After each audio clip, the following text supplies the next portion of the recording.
One of the saddest things I've seen is how people allow other people to waste their life. Where you can be with someone for years, not getting what you want, sacrificing yourself in your dreams for this person because they are familiar, they make you comfortable. You're comfortable in a way because at least you have some type of, again, stability in this relationship. Maybe you haven't had that in a long time. So, okay, I'm going to be good and I'm not going to rock the boat. And I call bullshit on that. So I remember this optometrist that I've had for a while, well, a long time. Known each other for a long time. She's always talked about having kids and getting married. And she's been with the same boyfriend for a long time. And I'm talking about probably 10 years. And guess what? No ring, no kid. Now, this isn't about beating up on him because he's not at fault. No, he's not. It's her fault. Because here's someone who is, and this happens to a lot of people, you get comfortable and you figure, well, either you figure maybe this isn't what I wanted, or, well, that's okay because XYZ, and it's just a bunch of hogwash. It's a bunch, it's just really, it's a cop out.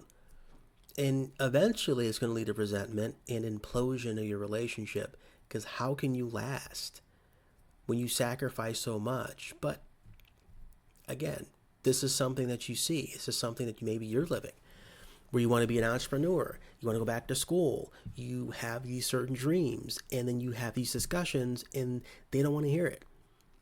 You have desires to do certain things and it's like, man, okay. There has to be some type of alignment here when it comes to these milestones, these big things. I call them big ticket items that you want. Maybe you want to travel more. Maybe you want to actually live in a place that you weren't born in, right? Leave that state, go someplace else. But they're a homebody and don't want to go anywhere.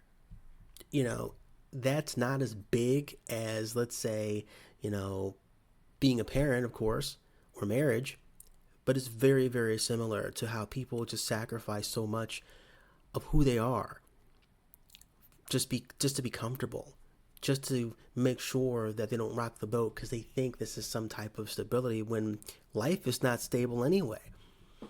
It isn't, right? So rock the boat. Life is short. Get what you want. Go for it.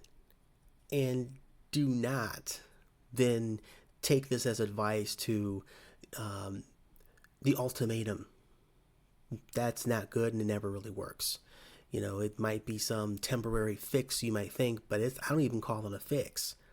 It's a resentment generator which causes eventual implosion of your relationship. Don't persuade, do not give ultimatums, but have conversations, have true transparency early on in your relationship, conversations of discovery, so that you can actually understand who this person is and pay attention to their actions to really understand who they are.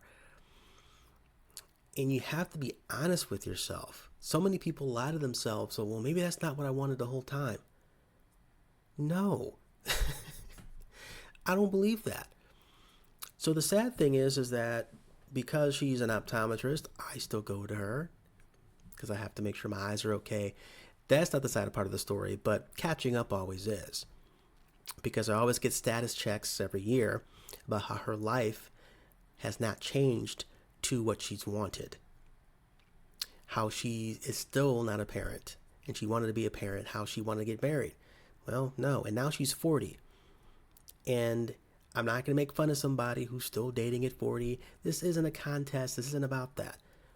Date when you're 40. Date beyond. Don't have kids. That's okay. But it's not okay when you just want certain things and then you allow yourself to not have them. To be with someone who will never give you those things because, well, I'm comfortable, goddammit. I have some type of, I think this is stability. I've never had that in another relationship. Life is not stable. It's not, right? And again, this idea that, okay, well, I'm just going to continue to just waste my life and sacrifice myself for what? So leave a comment. I'm just really curious to know what you guys think about this topic. If especially if you have stories yourself about something similar, and it doesn't have to just be about kids. It could be about going back to school and they just don't want to hear it. You wanting to actually open up a business and they don't want to hear it. These are about milestones or things that you really want, big things, and your partner is not being supportive. And they're showing you that, and they're showing you they are.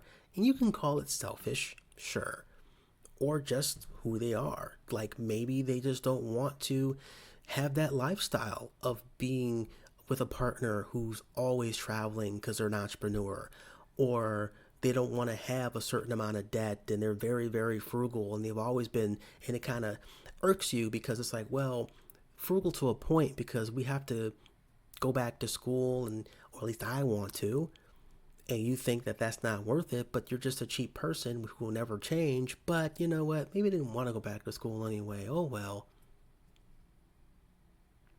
And again, don't sit there and think, well, ultimatum time. But I just want to hear it. I just want to hear some good comments. See what you guys think about this topic. Very curious to know what you guys have been through.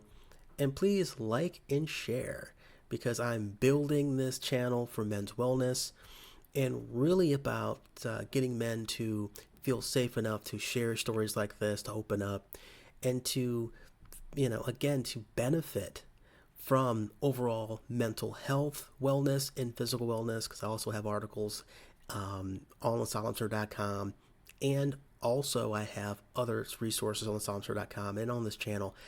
But yeah, thanks for listening.